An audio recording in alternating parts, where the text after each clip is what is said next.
nós vamos retomar o nosso estudo a partir desse momento, falando das provas, ainda falando de provas em espécie. Como eu havia dito, concluímos o estudo da parte relativa à exibição de documento ou coisa, que tinha aquela distinção com dois ritos próprios, né? Um para quando esse documento estiver em poder do réu ou do autor de uma das partes processuais, e outra para quando esse documento ou coisa estiver em poder de terceiro. Agora é a hora da prova documental. E a prova documental, como eu falei para vocês, é sem sombra de dúvidas, a mais importante. A mais importante por quê? Porque, na verdade, boa parte das relações civis hoje, quando se quer ter um pouco mais de segurança, você documenta, você colhe uma assinatura, você registra ela, enfim. Portanto, pessoal, o conceito está aqui na tela de prova documental. É tudo aquilo que é capaz de documentar um determinado fato, né? Só que eu chamo a atenção para você não confundir prova documental com prova escrita.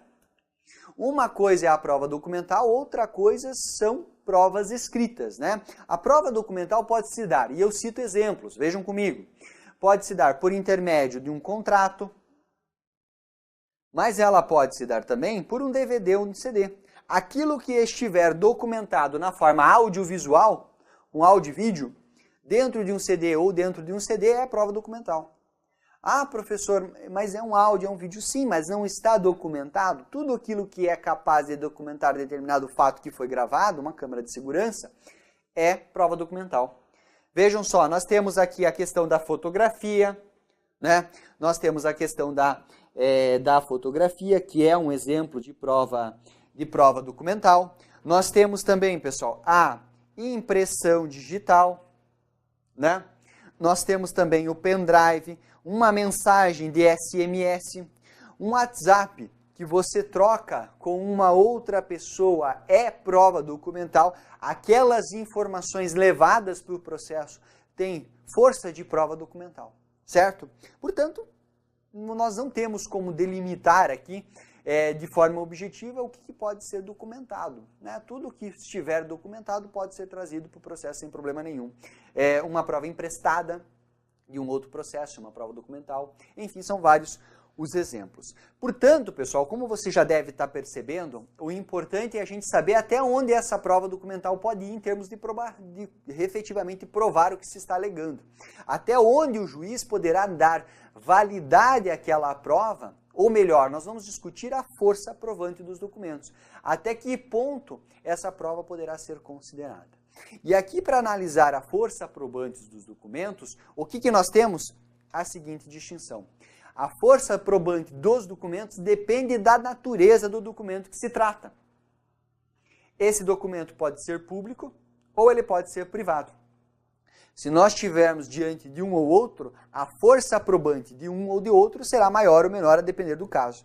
E você já deve imaginar aqui comigo que documentos públicos possuem uma força probante maior. Legal? É isso mesmo, documento público evidentemente vai ter uma força probante maior. Eu trouxe aqui para vocês de forma bem objetiva, direta, quais seriam as informações em relação aos documentos públicos. Vejam só. Primeiro, um documento público gera presunção relativa de veracidade em face da fé pública. Ah, professor, um documento então que esteja registrado em cartório, uma informação que seja tirada do processo, que é um documento público, ele tem presunção relativa, pode ser contrariada por outras provas, pode ser desconstituída por outras provas? Certamente que sim. Não é presunção absoluta. A fé pública garante presunção relativa. Então, enquanto não houver a desconstituição desse documento com outros elementos de prova, ele presume-se verdadeiro. A partir do momento que você trouxer outras informações que digam que aquele documento, não obstante seja público, não é verdade, ele poderá ser afastado, certo? Dificilmente ocorre. A regra é que um documento público acabe se tornando ali a verdade nos autos do processo, porque são raras as situações que envolvem alguma irregularidade. Mas, por exemplo, se um RG, se uma certidão de nascimento tiver sido efetuada de forma irregular ou com falsidade, com outros documentos falsos e aquele documento público tivesse sido emitido, ainda que tenha presunção de veracidade, ele pode posteriormente ser contradito. Ele pode ser depois contestado validamente. Beleza? Ótimo. Aqui é o seguinte, pessoal. Se exigido instrumento público, não pode ser provado por outra prova, por outro meio de prova. Qual que é a ideia aqui? Se eventualmente determinado fato for, de acordo com a lei, provado exclusivamente por intermédio de um documento público, não se pode utilizar outro instrumento de prova. Legal? Vamos em frente. Tem eficácia, né, de documento particular. Aqui é o seguinte, o documento público, ele pode, em determinadas situações, conter alguma irregularidade, não ter sido constituído da forma correta, da forma que prevê a legislação. Aí nós vamos desconsiderar? Claro que não. Nós vamos emprestar a esse documento público o caráter de documento particular. E nós temos duas hipóteses aqui que você deve ficar atento para a sua prova. Vejam só. Um documento público, ele terá força probatória e eficácia probatória de um documento particular quando? Né? Duas situações. Quando ele for feito por um oficial público incompetente, não era a pessoa efetivamente competente, mas era uma pessoa que teria a prerrogativa para fazer esse documento, ele não perde, ele não será de todo imprestável, e será considerado um documento particular. E além disso, quando ele for efetuado sem a observância das formalidades legais. Vejam, pessoal, nós temos, portanto, que você já deve ficar atento aqui, que um documento gozar dessa presunção relativa de veracidade, ele deve ser constituído na sua forma estrita, observando todos os padrões de legalidade e todas as exigências que a lei requer. Tem que ter testemunha assinando? Tem que ter testemunha assinado. Tem que constar a assinatura? Tem que constar tais informações? Tem que fazer referência à qualificação das partes em detalhes? Tem que fazer referência à qualificação das partes em detalhes. Se não constar em todas essas formalidades de forma expressa, de forma correta, ele não terá mais essa presunção relativa de veracidade em razão da fé pública. Ele terá a natureza de um documento particular. E agora vamos avançar. Vamos avançar porque é importante que a gente fale sobre a força probante dos documentos privados. A regra no processo é que nós tenhamos a prova por intermédio desses documentos privados. E a prova por intermédio desses documentos privados, vejam só, ela será presumida verdadeira em relação ao signatário. Você assinou o contrato, presume-se verdadeiro. Né? Presume-se verdadeiro. Ok? Então fiquem atentos em relação a isso. Ela não se dá a presunção contra todos ou em face de todos, porque ela não é pública, mas se dá a presunção de veracidade em relação a quem assinou, certo? E vejam mais, né? Vejam mais. Se o documento testemunhal contiver a declaração de ciência de determinado fato, ele faz prova da ciência, mas não da existência do fato. E aqui eu quero ir com calma. Eu quero ir com calma porque é o seguinte, pessoal. Vamos diferenciar aqui, né? Vou colocar aqui no cantinho para vocês. Eu quero diferenciar para vocês aqui o documento público. Acho que fica mais fácil aqui com declaração de ciência. Você tem que diferenciar do documento privado com declaração de ciência. Né? O documento público com declaração de ciência, ele prova tanto o fato como a ciência. Eu já vou dar um exemplo que vai facilitar.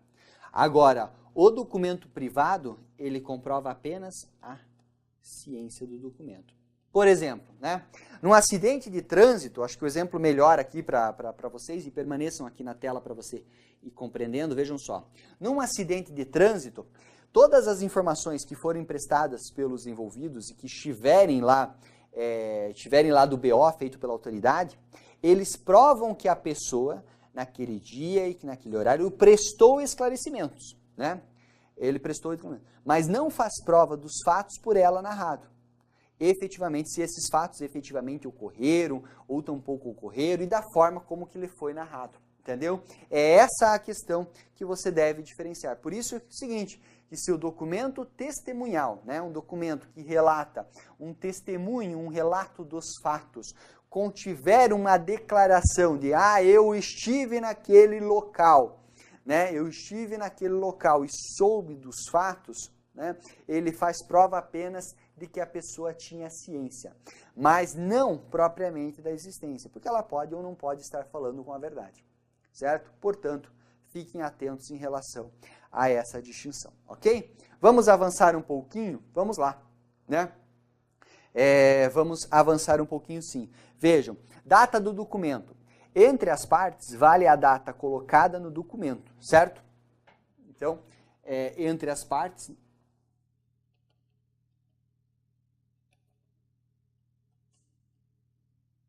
Entre as partes, eu vou colocar aqui data do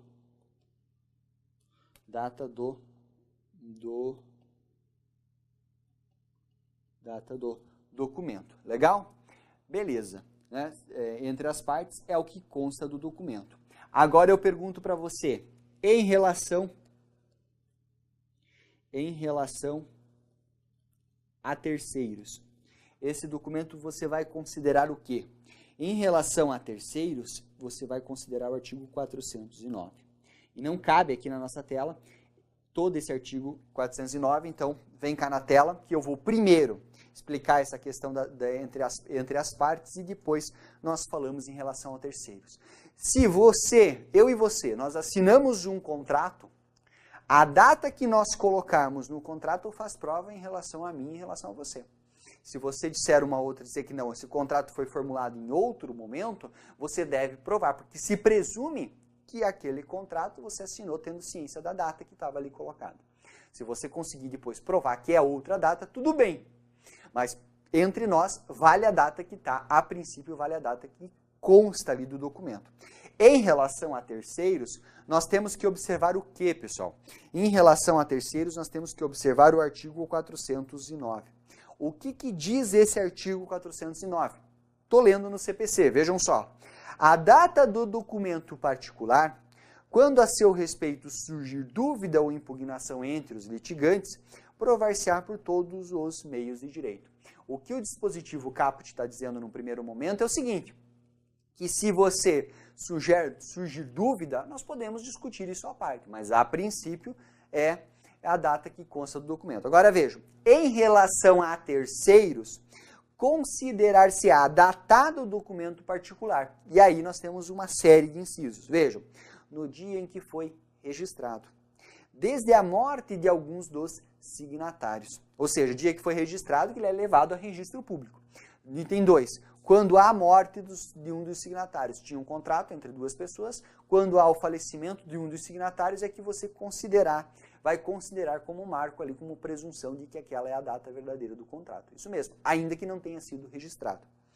A partir da impossibilidade física que sobreveio a qualquer dos signatários, da sua apresentação em repartição pública em juízo. Ou seja, o cara tinha um contrato na sua mão, não registraram o contrato em cartório, em determinado momento eles juntam aquele contrato em um determinado processo. A hora que ele foi juntado lá naquele processo, é como se nós dessemos publicidade desse ato. Então, a partir daquele dia, né, e não obstante ele não tenha sido registrado, porque se ele foi registrado é a data do registro, ele será considerado datado, certo? E por fim, do ato ou do fato que estabeleça de modo certo a anterioridade da formação do documento. Ou seja, se você conseguir eventualmente efetuar a prova desse,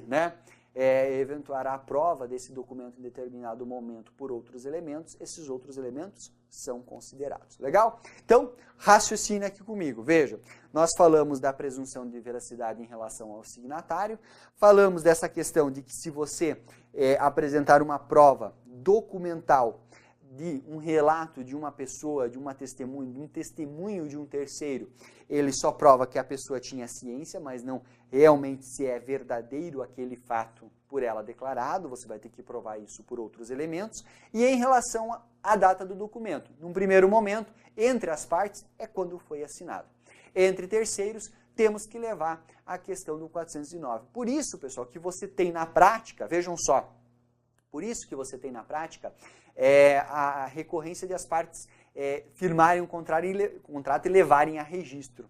A partir do momento que elas levam a registro, elas dão ampla publicidade a todos, né? E terceiros poderão ser afetados em razão disso, né? Por isso que as partes levam a registro o contrato. Então, retorna na tela, estamos falando da prova documental e vamos avançar mais um pouquinho.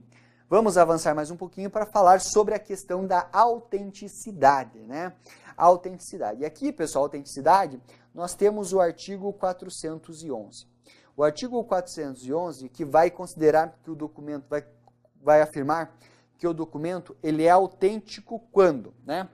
Ele é autêntico quando. Então, eu vou puxar uma setinha aqui e a gente vai colocar as hipóteses que nós temos lá. Quando ele estiver, né, com firma reconhecida,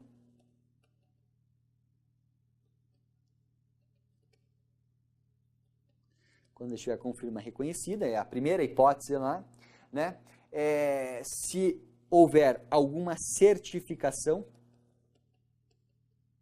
tipo uma certificação digital, uma certificação eletrônica, algum meio aceito, né, identificado por qualquer meio legal aceito, né, no caso, e também quando nós tivermos, né, quando não houver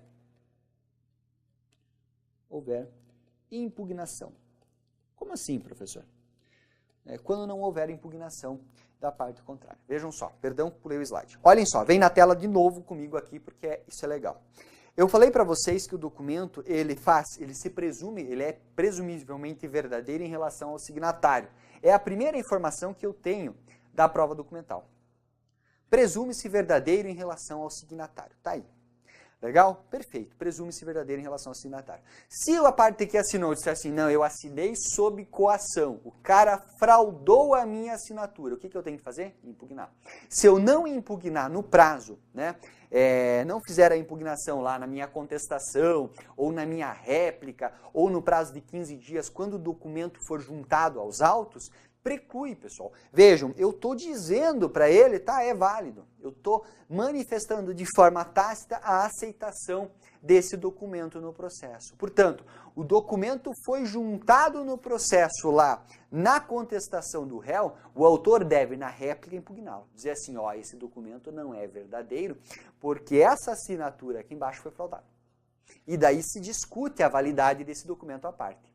Agora, se juntou o documento, eu não falei nada, eu estou dizendo assim, ó, e está assinado ali por mim, dizendo, não, esse documento ele é presumivelmente verdadeiro. Tá bem? Claro, você pode desconstituir depois ele com outras provas, mas o documento em si poderá ser utilizado para fins de prova dentro do processo. Bacana? E por fim, pessoal, a regra da indivisibilidade, né? A regra da indivisibilidade. Vejam só. Aqui é o seguinte, o documento ele é considerado indivisível, né? Ah, esse documento tem 10 páginas. Ele começa me beneficiando e termina me prejudicando. Então, eu quero só a parte que me beneficia, a parte que me prejudica, eu quero que você deixe de lado. Não pode. Você pode até argumentar dizendo que há outros elementos que você não pode desconsiderar. Ele será considerado. Se tem eficácia probatória em relação às partes, porque foi por ambas assinado e não impugnado, ele vai valer para as duas partes, o juiz que vai mensurar isso na hora de decidir, tá bom? Perfeito? Então volta na tela, documentos privados, são essas as informações que temos. E aqui, pessoal, eu acabo citando para vocês nos slides subsequentes, deixa eu passar aqui já para cá, o artigo, né, 425, porque esse artigo é muito importante. Por quê? Esse artigo ele fala de situações de cópias, certidões, que você vai extrair de um outro documento e para fins de prova dentro de um processo civil, ele terá a mesma força probante, né, a mesma capacidade de provar que o documento original. Se ele é dotado de fé pública porque é um documento público, a cópia nessas situações aqui que eu vou tratar com vocês também é considerado como um documento público com presunção relativa de veracidade. Se é um contrato, se essa cópia do contrato foi trasladada de um outro processo e estava assinado pelas partes, ele vai ingressar nesse novo processo, ainda que seja a cópia e não seja a versão original desse processo, fará a prova contra as duas partes, lá será presumido em relação às partes que assinaram. Ou seja, seja um documento público, seja um documento privado, a cópia nesses casos aqui, eu falo cópia, que é o exemplo mais claro, mas nós temos outras situações, possui a mesma eficácia probatória do original. Artigo 425, é importante que nós façamos uma rápida leitura desse dispositivo, não é mesmo? Então vem comigo. Vejam, pessoal, fazem a mesma prova que os originais. Quais as hipóteses? As certidões textuais de qualquer peça dos autos. Uma certidão que o servidor lá, você analista, você técnico judiciário, fornece do processo quando estiver trabalhando.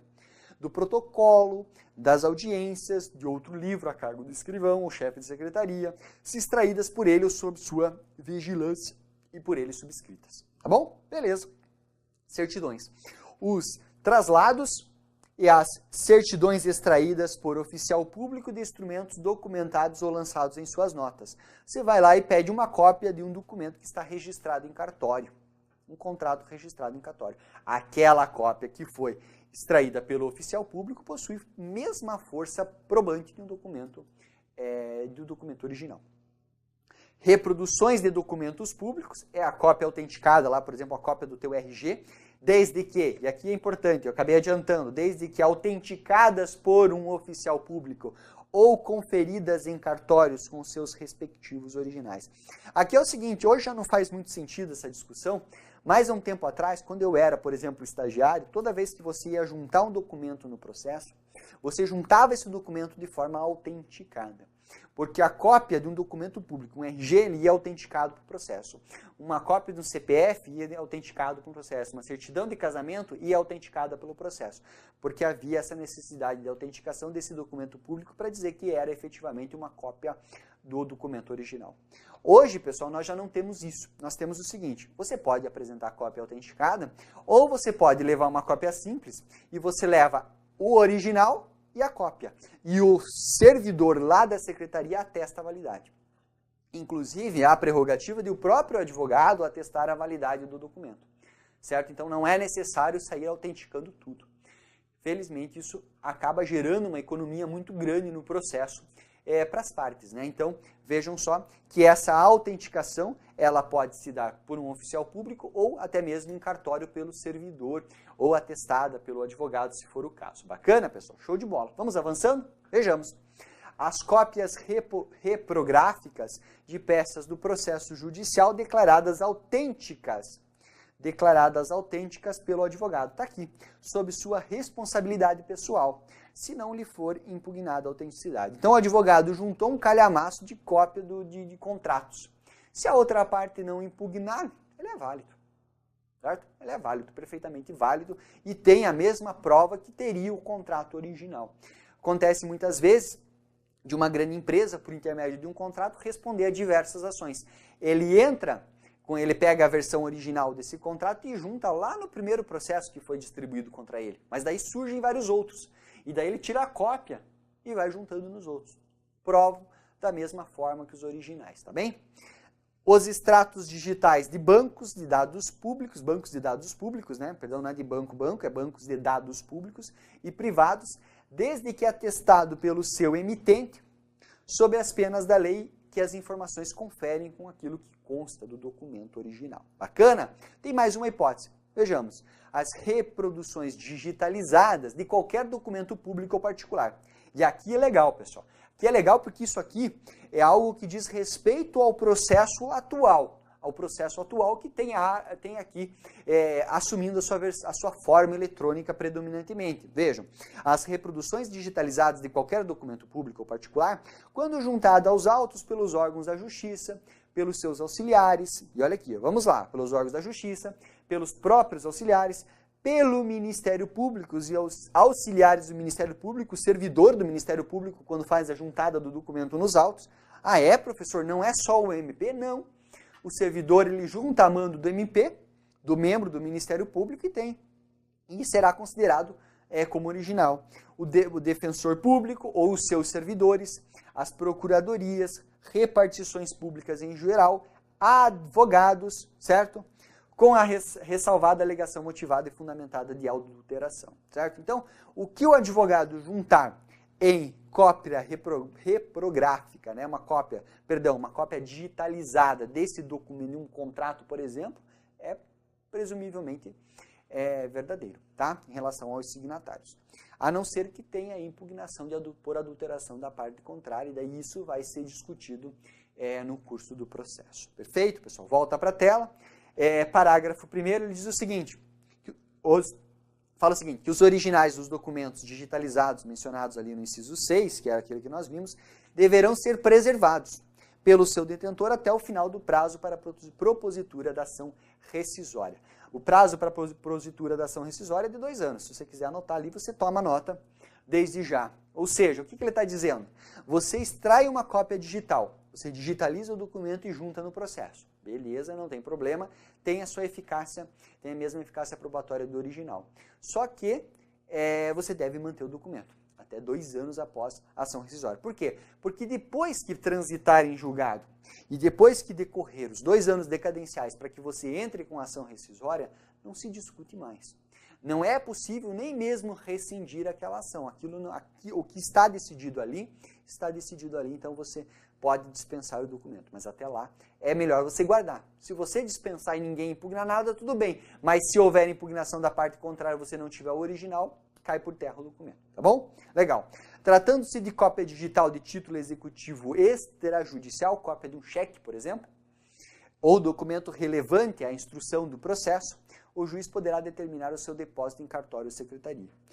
A parte junta lá, ela está cobrando 50 cheques do réu, que o réu emitiu para ela, e todos estão sem fundo.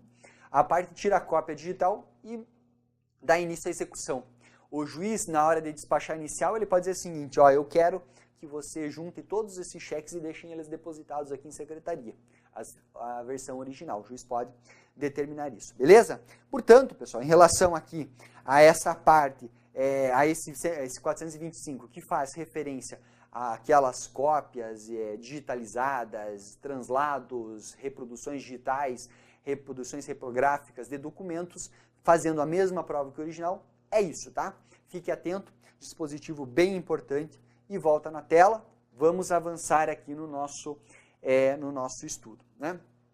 Vejam, pessoal, aqui é o seguinte, em relação aos documentos públicos, eles perdem a fé. Nós vamos falar aqui, na verdade, da questão do cessar fé ao documento. Ou seja, eu vou colocar assim, não vou colocar cessar fé, porque cessar fé vai dar a ideia de que é só para o documento público. Na verdade, eu vou cessar a força probante.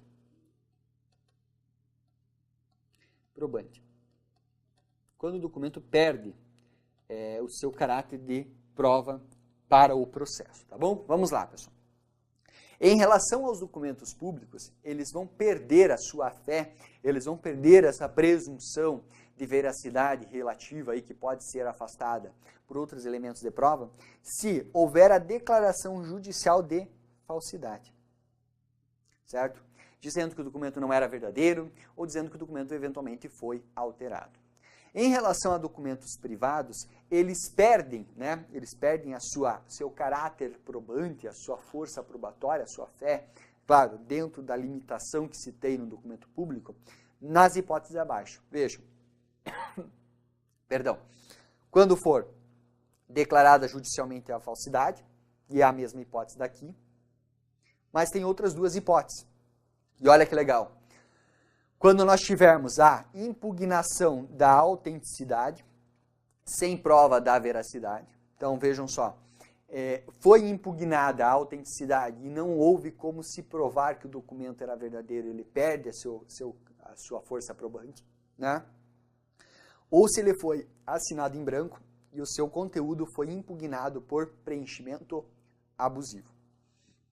Ele foi assinado em branco, por exemplo, e o seu conteúdo foi impugnado por preenchimento abusivo. Nesse caso, pessoal, o abuso ele será verificado se a parte formou o documento, completou, alterou, violando aquilo que foi inicialmente acordado pelas partes, tá bem?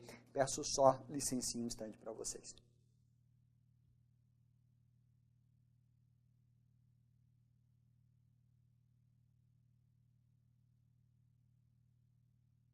Ok, pessoal, beleza. Restabelecida a voz aqui, vamos avançando na nossa análise.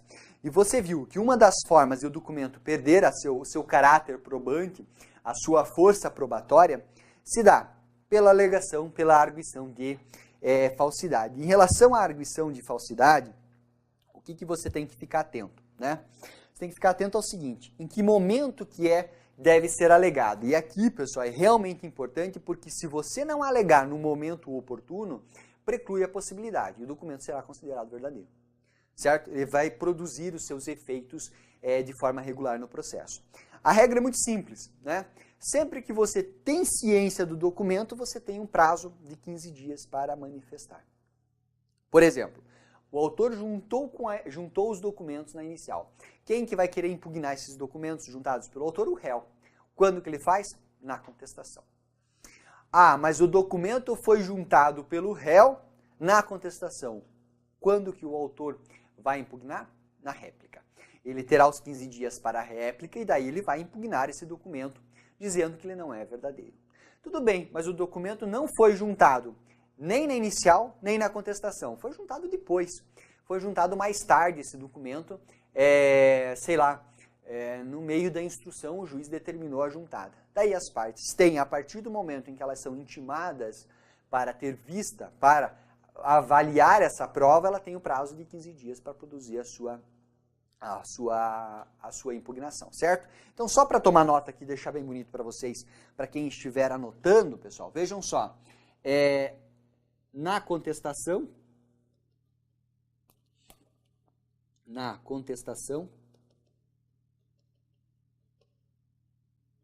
daí eu vou colocar assim, se juntado na inicial, né, a parte na inicial, na réplica, se juntado na contestação, tranquilo, ou no prazo de 15 dias, se juntado no prazo de 15 dias, se juntado no curso do procedimento.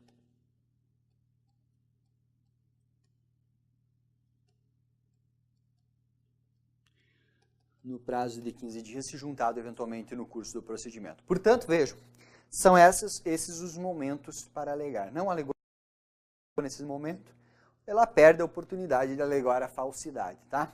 Aqui é o seguinte, pessoal, em relação ao ônus da prova, né? Vejam só, a parte que argumentar, que arguir, né, a falsidade do documento, ela deve provar que houve um preenchimento, que houve adulteração, enfim, ela vai ter que provar, certo? Então, em relação ao ônus da prova, quem alega, quem faz a alegação é que prova, tá bom? Só para ficar atento aqui. E na sequência aqui, vamos lá, temos mais algumas informaçõezinhas importantes para vocês. Vejam só, retirada dos autos. Na hipótese de a parte que juntou o documento concordar, o documento não será considerado válido e será retirado do processo. Qual que é a ideia aqui? Você junta o documento, né? Você junta o documento nos autos, lá na contestação, vem o autor, no caso, e ele diz que aquele documento não é válido. O juiz ele vai fazer o seguinte, ele vai intimar o réu, né, que juntou o documento lá na contestação, para que ele se manifeste. E ele pode dizer o seguinte, não, de fato, esse documento aqui não está legal, ele tem um problema, então eu concordo com a retirada. Beleza, retirou o documento do processo, se for autos digitais ele será bloqueado, se for autos físicos ele será lá desentranhado dos autos. Beleza, tira do processo. Agora, se o réu disser o seguinte, não, eu juntei esse documento na contestação, ele é válido, beleza, a assinatura é do autor mesmo. Aí o que o juiz faz? Perícia. O juiz vai promover uma perícia especificamente voltada para discutir a validade desse documento se não houver anuência da parte contrária. Tá? Então, na tela, está aqui. Nós teremos a retirada dos autos, né? se a parte que sofreu a impugnação concordar, ou se ela não anuir, aí realiza a perícia. Dessa perícia, né, o que o juiz vai fazer? Aqui é bem legal, pessoal. Eu quero que você fique atento. É simples, mas é interessante. O juiz poderá analisar essa prova em uma decisão interlocutória ou na sentença. Ah, professor, como assim na sentença se ele está decidindo aqui agora? Cuidado. Vejam, pessoal, se ela for suscitada como uma questão preliminar, como uma questão que se discute no curso do processo para que você chegue até a decisão final, é uma decisãozinha interlocutória. O juiz diz assim, admite-se a prova ou não admite-se a prova, ela é falsa ou ela não é falsa por isso, esse ou esse motivos, porque a perícia concluiu dessa forma. Mas decidiu, beleza, siga o processo. Decisão interlocutória. Agora, se a parte suscitar essa matéria como questão principal, ou seja, ela pode fazer isso, ela pode dizer o seguinte, eu quero um dos meus pedidos, olha só, um dos meus pedidos formulados nesse processo é que esse documento seja considerado falso. O juiz vai decidir lá na sentença. Ele vai colher todos os elementos de prova e quando chegar lá na sentença, ele vai decidir se aquele documento era ou não era válido e qual a repercussão dele para o processo. E por que disso, pessoal? Isso fica muito claro, né? Isso fica muito claro pelo seguinte, questão incidental e questão principal na arguição de falsidade. Vejam só, na questão incidental, a parte, ela quer simplesmente que a prova não seja utilizada. Ela quer afastar a prova, dizer assim, ó, não quero que junte-se contratos, contrato assinado de forma falsa. Né? E a gente segue o processo discutindo. Agora, lá na questão principal, eu quero declarar que a prova é falsa. Entendeu a diferença? Né? Por isso, ou seja, qual que é a vantagem de você declarar a prova falsa? A parte nunca mais vai poder utilizar aquela prova para provar contra o autor. Ou para provar no processo, para outros processos. Porque se aquele contrato foi declarado falso como questão principal, ele faz coisa julgada. Ele se torna aquilo, aquela decisão, ela se torna imutabilizada e não pode ser mais revista. É uma prova falsa, foi declarada por um juiz que analisou toda a questão e disse que aquela prova é falsa, ela não tem mais validade. Isso é questão principal. Certo? Isso é a questão principal. Agora, na questão incidental, eu digo assim, ó, juiz, eu só não quero que você use essa prova no processo. Tira essa prova do processo e vamos seguir. Entendeu? Essa é a diferença. Por isso, nós temos aqui que no primeiro caso, na questão incidental, há uma decisão interlocutória. No segundo caso, ela vai ser analisada lá em sentença. Essa decisão interlocutória, inclusive, não é nem recorrível de imediato, não cabe agravo de instrumento contra ela, porque não há previsão lá no 1015. Vai ter que apelar, mas vai depender se ela é decidida vai diferenciar aqui se ela é por interlocutório ou não. E vejam, na questão incidental, o mais importante está aqui, ó. Mais importante está aqui por quê? Né? Porque não faz coisa julgada. Ao passo que, quando questão principal, faz coisa julgada material dessa declaração aqui de falsidade. Certo? Portanto, nós temos essa diferenciação de forma bem legal aqui para vocês e você tem que ficar atento para fins de prova, tá bom? Vejam só, pessoal, como que esse assunto foi cobrado pela Consulplan numa provinha agora do ano passado, na verdade, final do ano passado. Vejam, relativamente à arguição de falsidade, dentre as alternativas abaixo, apenas uma é incorreta, assinale-a. Veja, nós temos várias alternativas, são 4 alternativas, todas com exceção de uma delas está incorreta, certo? Vejamos, letra A. A falsidade deve ser suscitada na contestação, beleza, quando alegada no autor, na réplica, quando na contestação, ou no prazo de 20 dias. Cara, fiquem atentos, sempre prazo de 15 dias, né? Se você quiser o dispositivo, artigo 430 lá do CPC. Portanto, está errada. Contado a partir da intimação da juntada do documento nos autos. Uma vez arguida, a falsidade será resolvida como questão incidental, certo? Ela vai ser afastada do processo, a não ser que a parte requeira que o juiz decida essa questão como principal. Tá tudo certo, pessoal, com exceção do prazo. Portanto, o gabarito da nossa questão aqui é a letra A. Por quê? Porque a Consulplan pediu para a gente marcar a errada. Marcamos a errada de cara já. Beleza, pessoal? Vamos lá avançar? Vamos sim. Agora as demais devem estar corretas. Vamos ver se elas combinam com o que nós já estudamos, certo? A parte arguirá a falsidade expondo os motivos em que funda a sua pretensão e os meios com que provará o alegado. Isso mesmo. Quem alega tem o ônus da prova de fazê-lo. Portanto, esse item está certo, não é o gabarito, porque nós queremos a errada e já encontramos.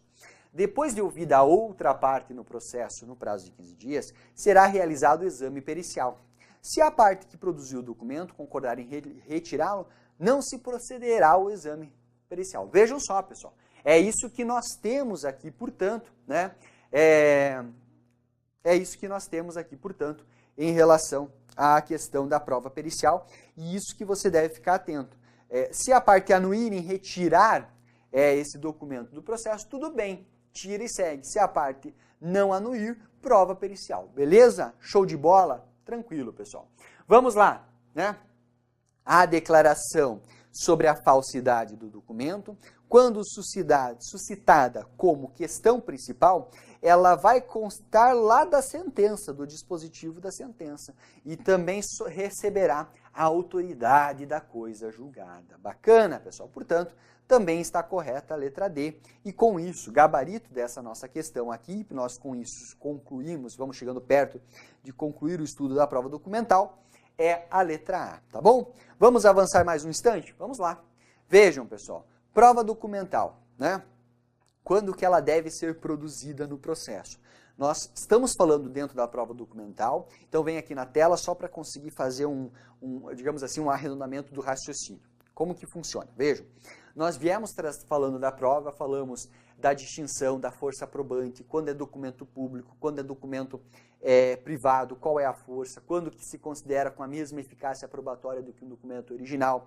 Falamos da arguição de falsidade, como ela funciona e tal, se ela vai ser decidida como questão incidental, se ela vai ser decidida como questão principal. Ufa, né? Muito assunto. Bastante tema aqui para nós estudarmos. Fizemos uma questão e ainda nós estamos dentro do estudo da prova documental para saber algumas outras informações importantes, né? Em relação ao momento em que essa prova deve ser produzida, tá? Por que isso é importante?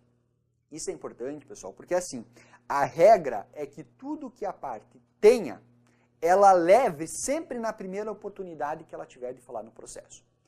Como assim? O autor vai entrar com uma ação contra o réu. Ele deve, na hora que ele apresenta a petição inicial, levar tudo. Ele vai dizer assim, vou fazer o seguinte, eu vou juntar só o contrato e eu vou deixar essas gravações aqui mais para o final. Se eu ver que o negócio azeda para o meu lado, eu venho e apresento as gravações e convenço o juiz. Pode fazer isso? Não pode. O autor deverá, na hora que ele entra com a ação, já juntar o contrato e já juntar as gravações juntos. Certo? O réu, na hora que ele contesta. É a primeira grande oportunidade que ele tem de apresentar os seus documentos, de apresentar a sua defesa. Então, quando ele fizer a contestação, ele irá apresentar todos os meios que contradigam lá, que contrariem a pretensão da parte autora. Portanto, em termos de momento, a regra é essa. Se manifestou, junta. Por quê? Passou depois, não pode mais. Mas então quer dizer o seguinte, que nós nunca teremos a oportunidade de juntar documentos no processo depois da inicial ou depois da contestação? Claro que não. Tem umas hipóteses que prevêem outras regras, tá? Vamos com calma. Vejam.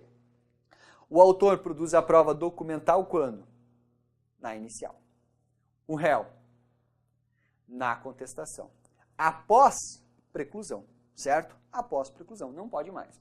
Só que é o seguinte, em que hipótese que nós teremos o seguinte, pessoal? Nós teremos a juntada posterior. É admitida e olha, por isso que eu falo que é exceção. Excepcionalmente, a juntada posterior de documentos em 3 hipóteses. E você vai lembrar dessas 3 hipóteses. Vejam como são lógicas essas situações. Fatos novos. O processo estava tramitando, a inicial foi apresentada, a contestação também no curso do processo, acontece alguma coisa importante em relação àquele processo. O cara lá, o cara que havia alugado o imóvel, ele depredou tanto o imóvel que em certo momento ele cai. É um fato novo. Né? É um fato novo. Pode ser trazido para o processo? Claro que pode. pode ser trazido o processo. É um fato que não aconteceu lá no início. Quando a parte apresentou a petição inicial, o prédio estava em pé. A casa estava em pé. Quando o cara contestou, a casa estava em pé. Estava meio mal, mas estava em pé. No curso, o processo caiu. Beleza, então, agora poderá ser trazida como fato novo. Tá? Agora, o que é o seguinte, pessoal. Isso aqui você não tem dificuldade, né? Isso aqui você não tem dificuldade. O problema é o seguinte. Quando nós tivermos fatos antigos cuja ciência, a possibilidade de juntada ocorreu após, né, a ciência ou, né, vou colocar aqui, ou a possibilidade juntada ocorreu após a inicial contestação. O documento já existia, mas o autor não tinha ciência. Ou ele tinha ciência e ele não conseguia esse documento, ele precisou entrar com uma ação, porque tinha o prazo prescricional da ação. Se ele não entrasse, ele ia perder a pretensão dele perante o juiz. Então, o que ele faz? Ele entra com a ação e informa o juiz e diz o seguinte, ó, eu preciso desse documento, se em algum momento eu conseguir, beleza. É o caso, por exemplo, de você ter um documento em poder de terceiro. Lembra lá da exibição do documento ou coisa? O documento está em poder de terceiro, a parte requer. O que o juiz vai fazer? Ele sabe, ó, existe o documento, mas eu não tenho como acessar porque eu pedi para o terceiro. Está aqui, ó, juiz, eu mandei uma cartinha para ele pedindo, ó, amigo, me manda esse documento que eu vou precisar dele no processo. O cara ignorou. O que ele vai fazer? Ele vai pedir esse documento para que o juiz determine. Esse documento vai acabar sendo juntado nos autos lá na frente. Quando ele for juntado, ele é referente a um fato antigo. Mas, nesse caso, não obstante o autor soubesse da existência do documento, ele não tinha a possibilidade de juntá-lo, tá? Na exceção aqui, tá bem? Vejamos, pessoal. Documentos necessários para contrapor provas da outra parte. Contraposição de provas, desde que seja igualmente nova, ou seja, após a inicial ou a contestação, tá bem? Legal. E por fim, pessoal, temos ali algumas regrinhas, né? Eu trouxe aqui, claro que eu sempre falo, né? A videoaula, ela é importante porque a gente acaba tendo a possibilidade de trazer a matéria com uma didática diferente, né? Uma didática um pouco mais light, digamos assim, quando comparada com o PDF. Evidentemente, a gente não tem condições de analisar todos os detalhes e é o que se impõe aqui. Documentos eletrônicos, artigo 439 até o 441. São 3 dispositivos, você dá uma olhada lá. Não tem nada de novidade, né? Não tem nada de novidade, não. Não tem nada que gere dificuldade. Leitura basta, mas é importante. Por quê? O que eu tenho notado em provas? Agora, com a realidade do processo eletrônico, né, enfim, com a divulgação do processo eletrônico, já era realidade há muito tempo. Mas no CPC, o CPC encampa isso, né, porque o CPC já foi criado nessa nova realidade que nós temos. Então, tem uma partezinha ali que fala um pouco sobre documentos eletrônicos. Minha sugestão, leia. Tá bom? Legal. Vem para cá. Finalizamos, portanto, esse slidezinho aqui que nós estávamos falando do momento da juntada e vamos partir para uma questãozinha de prova aplicada aí para magistratura, Tribunal de Justiça Militar, VUNESP 2016. Vejam só, é uma questão da magistratura, mas você vai ver que é uma questão bem tranquila, mas uma questão muito legal. A escritura pública, lavrada em notas de tabelião, é documento dotado de fé pública. Certo? A escritura pública é um documento dotado de fé pública, fazendo prova plena. Diante dessa afirmação, assinale a alternativa correta. Certo? Então, a questão que informou que a escritura pública, ela quando lavrada lá para um tabelião de notas, possui fé pública. Vejam, no sentido jurídico, a prova demonstrada por instrumento público é direta e recai sobre o fato nela estipulado, permitindo uma conclusão direta e objetiva que não admite ser contrariada. Aí você já vai dizer assim, peraí, né, professor? A prova ela tem presunção relativa. Se ela tem presunção relativa, pode ou não pode ser contrariada? Pode, fora. As informações contidas em uma escritura pública, por se tratar de direito disponível, geram presunção absoluta? Peraí, de novo, geram presunção relativa. Tranquilo, né? Vejam lá, independentemente dos negócios jurídicos representados por escritura pública, por ser um instrumento dotado de fé pública, as consequências dela extraídas geram presunção absoluta de veracidade? Olha só, difícil a questão? Claro que não. Você faz prova de tribunal muito mais difícil que essa questão aqui. Eles estão batendo nas 3 alternativas aqui, eles bateram na questão da fé pública, se ela gera presunção absoluta ou não, e você sabe que não gera. D. A quitação dada em escritura pública gera presunção relativa. Opa, olha aí, ó. Agora falaram. Do pagamento, admitindo prova em contrário, que evidencia a invalidade do instrumento eivado de vício que o torne falso. É o camarada que pega, pessoal, e ele vai lá, por exemplo, retirar um novo RG, informando, né, que ele perdeu o dele. Ele junta uma certidão de nascimento falsa. Essa certidão de nascimento falsa, ela é utilizada e o oficial, e a autoridade lá, fornece, a pessoa que é competente, fornece um RG novo. Aquele RG é um documento público. Agora, por conta disso, ele tem presunção absoluta? Não, porque se o cara provar depois que ele foi formulado, foi extraído a partir de um documento falso, ele perde a sua validade, tá bem? Portanto, letra D, gabarito da nossa questão aqui, ok? Vejamos rapidinho o erro daí. Não há presunção relativa sobre documentos constitutivos em uma escritura pública, exceto os que foram... Não, pessoal, veja, ele está dizendo o seguinte, ele quer dizer que o que tiver alguma nulidade, né, totalmente errado. Assim, a regra é justamente o contrário, gabarito da nossa questão, letra D, ok? Legal, pessoal, vem cá comigo na tela, que nós, com isso, encerramos o estudo dessa parte que diz respeito à prova documental.